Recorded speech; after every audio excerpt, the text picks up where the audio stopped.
अष्टमी बहुत सुंदर दिवस है। बहुत बहुत बधाई महाराज। वो दुर्गा कोई साधारण नहीं है, वो दुर्गा कोई सहज नहीं है महाराज।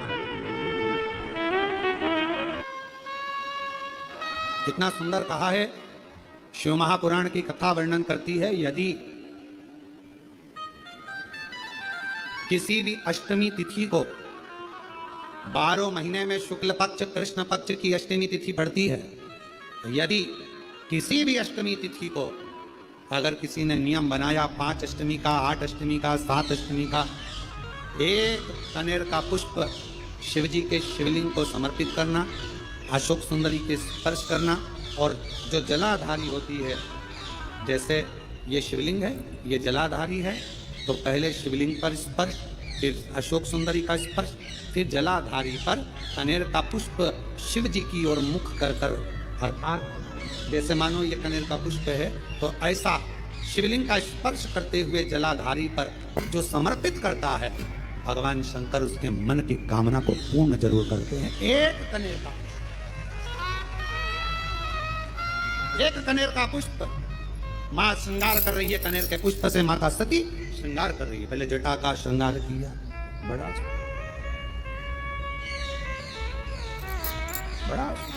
आपसे एक निवेदन करें आज शिव महापुराण के माध्यम से, जितने भी शुभ भक्त कथा को सुन रहे हैं आस्था चैनल पर, फेसबुक, यूट्यूब पर, आपसे आज एक निवेदन करते हैं, करके देखिएगा। रोज मंदिर जाते हो, रोज चर्च चलाते हो, रोज झाड़ू पोछा भी लगाते हो, रोज तुम कुछ ना कुछ जो रोज करते हो ना, रोज प्रतिदिन जो करते हो, कभी कभी हफ्ते में, महीने में एक बार थोड़ा सा बदल कर करते हो। थोड़ा रोज झाड़ू लगाते हो, पोछा लगाते हो, आज बाबा का थोड़ा श्रृंगार करो। रोज फूल लेकर जाते हो, बेलपत्र लेकर जाते हो, आज घर पे थोड़ा सा चंदन घिसो, थोड़ा चंदन। किसके लिए घिस रही हो? जम के बोलो जरा, अपने भोले थोड़ा चंदन। वो नहीं, आज भी नीति नियम। जिसके घर में संपदा की कमी होती है, जिसके घर में कर्जा बढ़ जाता है, लक्ष्मी नहीं आती, बहुत टेंशन की जिंदगी जीता है मनुष्य, व्यापार चल नहीं रहा, बहुत तकलीफ का जीवन चल रहा होता है, तो आज भी नियम है महाराज, आज भी नियम। कि सोमवार, शुक्रवार, ये 2 बार ऐसे हैं, इन 2 बार को यदि कटोरी में थोड़ा सा शहद रखकर, मधु रखकर, यदि लक्ष्मी जी का स्मरण किया जाए और माता लक्ष्मी जी का स्मरण कर कर एक लाल पुष्प उस कटोरी के सम्मुख में माता लक्ष्मी का नाम लेकर रखा जाए, और बाद में वही शहद, वही मधु और वही पुष्प सोमवार का दिन और शुक्रवार के दिन लक्ष्मी का पूजन कर कर, स्मरण कर कर, दूसरे दिन शुक्रवार के दिन पूजन करें, शनिवार के दिन उस मधु का, उस पुष्प का विसर्जन करें, सोमवार के दिन पूजन करें लक्ष्मी जी का स्मरण कर कर, और मंगलवार के दिन अगर विसर्जन करें, 5 या 7 सोमवार या शुक्रवार को यदि आप मधु का भोग लक्ष्मी जी को लगाना प्रारंभ कर दें, शिव का नाम स्मरण कर कर, तो उसके घर में कभी संपदा की कमी नहीं होती। लक्ष्मी उस संपदा को बढ़ा।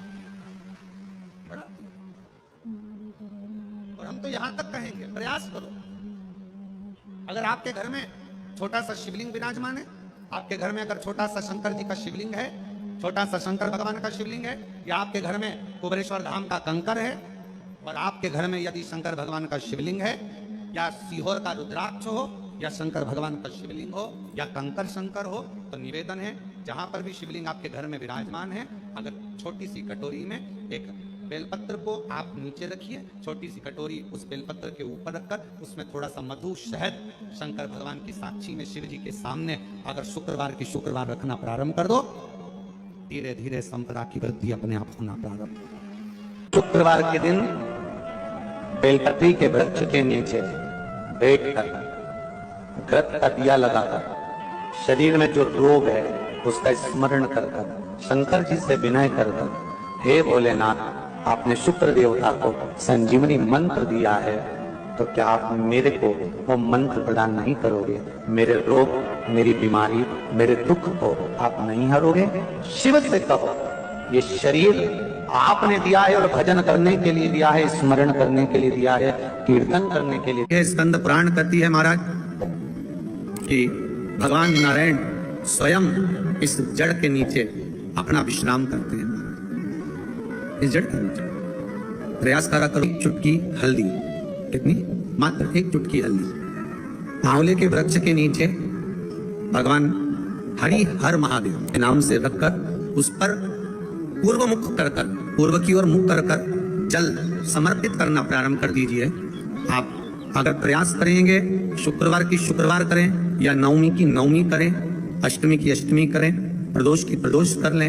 मन जब वो होने लगे तब एक श्वेत पुष्प लेकर उस सफेद पुष्प में थोड़ा सा हल्दी और कुंकू का लेपन कर कर किसी भी शंकर के मंदिर में, शंकर के शिवलिंग पर यदि ब्रह्मेश्वर महादेव का नाम लेकर उस फूल को, पुष्प को समर्पित किया जाता है, फूल को चढ़ाते समय, फूल जब समर्पित किया जाता है तो फूल का जो मुख है, जैसे ये डंडी है फूल की, और फूल का जो मुख है, जहां आप बैठे इधर बैठे तो इधर, उधर बैठे तो उधर, उधर बैठे तो इधर, फूल का मुख अपनी ओर होना चाहिए। उस भगवान शंकर के शिवलिंग पर ब्रह्मेश्वर महादेव का नाम लेकर यदि वो श्वेत पुष्प हल्दी और कुंकू लगाकर समर्पित करा जाता है तो व्यक्ति का मन बार बार डामाडोल नहीं होता और वो एकाग्रचित्त होकर अपनी मंजिल तक पहुंच जाता है। वो ब्रह्मेश्वर।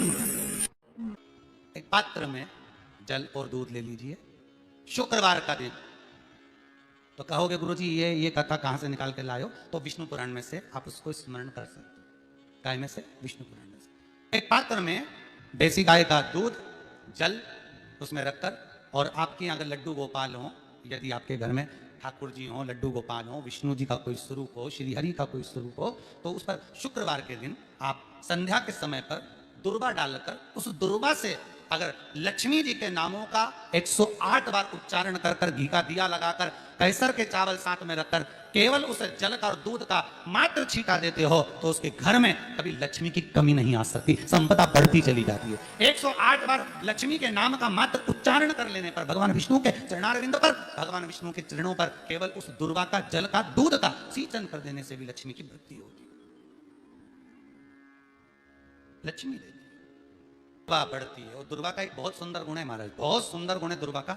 जहां पर उसके भीतर गांठ आती है ना, वहां से दो रास्ते बना देती है। बोलो बनाती कि नहीं बनाती? कभी दुर्वा देखी होगी आपने? जहां गांठ आई वहां दो रास्ते बनाएगी, फिर गांठ आई फिर दो रास्ते बनाएगी, फिर गांठ आई फिर दो रास्ते बनाएगी। दुर्वा का क्रम ऐसा है कि हम भगवान को दुर्वा क्यों देते हैं? उसका कारण यह है कि मान लो हे परमात्मा, हे शंभु, हे गणेश, हे प्रभु नारायण, अगर मान लो मेरा एक रास्ता चलते चलते गांठ पड़ जाए, एक रास्ता मेरा बंद हो जाए, तो वहां से मेरे दूसरे रास्ते खोल देना। इसलिए दुर्वा भगवान को समर्पित करी जाती है। दुर्वा को समर्पित करने का क्रम ही यही है कि मेरे मार्ग खुल जाए, मेरी राह खुल जाए, मेरा मार्ग चारों तरफ खुलता चले। दुर्वा नीचे की ओर चलते चलते मार्ग खोलती चली जाती है।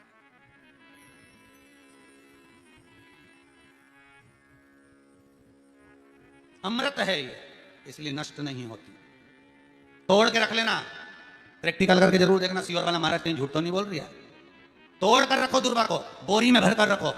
4 साल 6 महीने 8 महीने बाद सूख जाए, बेकार हो जाए, उसके बाद भी उसको खेत में, बगीचे में कहीं ले जाकर पटक देना। 8-15 दिन पानी देना, देखो फिर वापस वही हरी की हरी होना, वही कहीं ना कहीं से स्फुटित होते फिर आगे बढ़ना चालू कर देगी। उसका तत्व है अमृत, वो अमर है, मरती नहीं, फिर चालू हो जाती। शिव कहते हैं यही अमरता है, यही अमरता है कि दुख आया तो मरने की नहीं सोचना है। तकलीफ आई, कष्ट आया, रोग आया, बीमारी आई, थोड़ा सा तकलीफ आ गई, थोड़ी बीमारी आ गई, थोड़ा दुख आ गया, तो ये मत सोचना हमें मरना है। नहीं नहीं नहीं, अभी तो और जीना है। तो किस लिए जीना है? कोई कहेगा इसको कहीं आसक्तियां होंगी, घर की, परिवार की, कुटुंब की, कबीले की, इसलिए जीना चाहती है, इसलिए जीना चाहता। नहीं, आसक्ति एक रखना कि मैं जीना इसलिए चाहता हूं, मैं और जीना चाहती हूं, इसलिए चाहती हूं कि अब मैं भगवान का भजन करना चाहती हूं। अभी तक मैंने परिवार, कुटुंब, कबीले, संसार के लिए करा, अब जितनी जिंदगी दी उस मालिक ने, अब मैं उसका भजन करूं। दुर्वा भगवान विष्णु को चढ़े, दुर्वा गणेश जी को चढ़े, दुर्वा शिव जी को चढ़े, दुर्वा ब्रह्मा को चढ़े, दुर्वा इंद्र को चढ़े, दुर्वा पितरों को चढ़े। कितना सुंदर कहा है। जिसके घर में पितृदोष प्रबल होता है बहुत प्रबल पितृदोष है, तो उसके घर के जहां पानी का मटका रखा था, पितृदोष मालूम है ना, पितृदोष का लक्षण क्या होता है? 1 रुपए कमाओ, 1.25 रुपए खर्च हो, समझ लेना पितृदोष है। रात्रि को सो गए तुम, बड़े चक नींद आ गई तुमको, बहुत प्रेम से सो गए, सोने के 1.5 घंटे या 2 घंटे बाद तुम्हारी नींद खुल जाए और कम से कम आधे घंटे तक तुमको भूख लग रही हो, समझ लेना पितृदोष। सोकर उठने के बाद में जैसे ही 1-2 घंटे की नींद हो गई और अचानक नींद खुल गई और तुम्हें भूख लग रही है, भूख लग रही है, प्यास लग रही है बहुत तेज, अभी सोए हो, 1.5 घंटा ही हुआ, 2 घंटा ही, भूख लगने लगी, बहुत तेज भूख लग रही है, समझ लेना पितृदोष। पितृ भूखे हैं, भोजन की याचना कर रहे हैं, भोजन की याचना। सोने के बाद तत्काल नींद खुले 2 घंटे के बाद भूख लगे, उसका भी एक समय बताया है महाराज ब्रह्मवर्ता पुराण के अंतर्गत कि रात्रि को सोने के बाद में 1 घंटे की नींद हो जाए और उसके बाद में 2 घंटे के अंदर वापिस नींद खुल जाए और भूख लगने लगे तो समझ लो पितर भूखे हैं, भोजन मांग रहे, अन्न मांग रहे, पितृ दोष है। पितृदोष का कुछ कुछ वर्णन किया गया है। घर में एक पात्र के चक्कर में, एक बेडशीट के चक्कर में, एक सामान के चक्कर में विवाद हो रहा है तो समझ लो पितृदोष है। 1 रुपया कमाया, 1.25 खर्च हो रहा है, पितृदोष है। घर में एक बीमार, दूसरा फिर बीमार हो गया, तीसरा फिर बीमार हो गया, एक ठीक हुआ, एक बीमार हुआ, पितृदोष है। पितृदोष का भाव, तो उसके लिए करना क्या है? शिव महापुराण की कथा कहती है, सुंदर गणेश जी का चरित्र वर्णन करता है, स्कंद पुराण कहती है, विष्णु पुराण कहती है कि दुर्वा 21 दुर्वा की गांठ बनाकर, 60 गांठ 21 दुर्वा की बनाकर जो अपने पितरों का मटका, मटका मतलब परिंदा, हंडा, जो भी पानी का भरते हो, उसके नजदीक में मात्र एक कटोरी में चावल रखकर उसमें अगर दुर्वा रख देता है तो मात्र 5 या 7 दिन में पितृदोष समाप्त होना प्रारंभ हो जाता है। उसके घर में लक्ष्मी की वृद्धि होने लगती है, सुख शांति अपने आप आने लगती है, उसका क्लेश समाप्त हो जाता है। दुर्वा में वो गुण है जो पितृ भी उसका भाग अमृत तत्व प्राप्त करना चाहता है, अमृत देना चाहता। और सरल भाषा में समझिए, जिसकी फैक्ट्री नहीं चल रही हो, फैक्ट्री में बार बार कुछ तकलीफ आ रही हो, गाड़ियां नहीं चल रही हो, 4 व्हीलर गाड़ियां ले रखी है, कभी ट्रक गड़बड़ हो रहा है, कभी ट्रक में ये हो रहा है, कभी गाड़ी में ये हो रहा है, कभी बस में ये हो रहा है, बस एक काम करना है, दुर्वा का थोड़ा सा भाग लेकर पानी के लोटे में उसको डालकर 5 अक्षत के दाने उसको पटक कर उस गाड़ी के अंदर उस कलश को रख दो, बस आधे घंटे के लिए, और उस पानी को चक्के के चारों तरफ डालते डालते जाइए दुर्वा के साथ में, तकलीफ नहीं देगा। फैक्ट्री का भी यही प्रमाण है। दुर्वा में वो अमृत तत्व छुपा है जिसका सुख आनंद दे जाता है, आनंद। शिव पुराण कह रही है महाराज, दुर्वा का एक नाम और है, उसका नाम है अमृत जन्मा। क्या नाम है? अमृत जन्म। दुर्वा का एक नाम और है, मारवाड़ी लोग इसको ध्रुवी बोलते हैं, ध्रुव बोलते हैं। दुर्वा का वो सुख, शंकर भगवान गौ माता दूध की धार लगाती है, इसलिए दुर्वा का दूध से बड़ा मिलन है, बड़ा आनंद है, बड़ा सुख है। कोई भी ग्रह अनुकूल नहीं है, सब बेकार चल रहे हो, सब प्रतिकूल चल रहे हो, दूध के पात्र में दुर्वा डाल लो, पीपल के वृक्ष के नीचे चढ़ा कर आओ, राहु केतु शुक्र शनि जो भी गड़बड़ है सब सुधरना चालू हो जाए। दुर्वा का वो सुख। जिस नदी में स्नान करो, तीर्थ में जाकर, उस नदी के पास में कोई बगीचा लगा हो, वहां की दुर्वा को तोड़कर स्नान करते समय नदी में मात्र विसर्जन कर देने पर पितरों को पिंड पहुंच जाता है। मात्र उस दुर्वा का विसर्जन कर देने पर पितरों को पिंड का भाग मिल जाता है। अभी ना तो तुम्हारे पास में आटा है, ना तुम्हारे पास में चावल है, ना तुम्हारे पास में पिंड है, ना कोई तुम्हें संकल्प छुड़ा रहा है, ना कोई तुम्हारे पास में वस्तु है, उसके बाद भी पितरों को भाग मिल रहा है। काय से? केवल दुर्वा के तत्व से। स्नान करने से पहले पवित्र नदी में, गंगा यमुना नर्मदा सरयू आदि किसी पवित्र नदी में आप स्नान कर रहे हो, वहां के बगीचे में घूमकर आप जाते तो हो, पैदल ही नहाने जाते हो, तो घाट के आसपास में कोई बगीचा, वहां की दुर्वा तोड़ ली, एक दुर्वा नहाने से पहले अपने पूर्वजों पितरों के नाम से नदी में छोड़ दी। फूल तो छोड़ते ही हो, दिया भी छोड़ते हो, बस एक ही चीज नहीं छोड़ते, वो दुर्वा। और वो ही काम की, वही काम की। तुम कुछ छोड़ो ना छोड़ो, एक दुर्वा का छोड़ दिया, वो पितरों के लिए सुख प्रदान कर। शिव पुराण कह रही है महाराज, देवताओं को अमृत कितनी बार मिला? एक बार। दुर्वा को अमृत कितनी बार मिला? जम के बोलिए, 5 बार। कार्य सिद्धि के लिए 5 दुर्वा गणेश जी को चढ़ाई जाती है, आज भी नियम।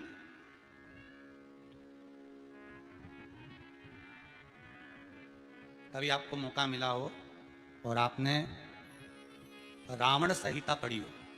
कौन सी संहिता? रावण संहिता। क्योंकि रावण शिव का उपासक था, भजन करने वाला था।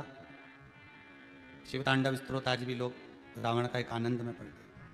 तो शिव का उपासक है रावण, शंकर का उपासक, विद्वान भी था, ज्ञानवान भी था। वो तो देवता के हाथ से मरना था उसको, इसलिए उसने मांगा ही यही था, जो मांगा वो मिला। तो रावण संहिता अगर किसी ने पढ़ी हो तो उसको मालूम होगा, रावण संहिता में 4 तरह के तिलक का महत्व बताया। कितने तिलक? 4। उन 4 तिलक में सर्वश्रेष्ठ तिलक रावण बताता है। एक तिलक सर्वश्रेष्ठ है, वो है दुर्वा। जो दुर्वा होती है, उस दुर्वा को जलाकर उसकी भस्म तैयार कर कर उसमें गाय का, श्वेत गाय, कौन सी गाय? सफेद, उस गाय के शरीर पर कोई दाग ना, उसके शरीर पर पूर्ण तरह से श्वेत हो, ना लाल उसमें कोई धब्बा हो, ना काला धब्बा हो, ना कोई कलर हो, बस केवल श्वेत। रावण संहिता में 4 तरह के तिलक का प्रमाण दिया। तो एक तिलक रावण संहिता में वर्णन आया, एक तिलक का जो व्याख्यान वर्णन किया गया, उसमें दुर्वा को जलाकर राख कर कर भस्म बनाकर उसमें गाय का घी, देसी गाय का घी मिलाकर और उसका बिंदी, उसका तिलक मस्तक पर लगाकर या नैनों में सुरमा लगाकर जो व्यक्ति जिस किसी से मिले वो उसका हो जाता। उस दुर्वा में इतना प्रबलता आ जाती है, अमृत तत्व जुड़ा हुआ है दुर्वा के। रावण संहिता में 4 तिलक बताएं, उसमें से सबसे 4 तिलक में अलग अलग, एक बेलपत्री की जड़ का तिलक है, एक आंकड़े की जड़ का तिलक है। रावण संहिता में 4 तिलकों का वर्णन है, उसमें मुख्य है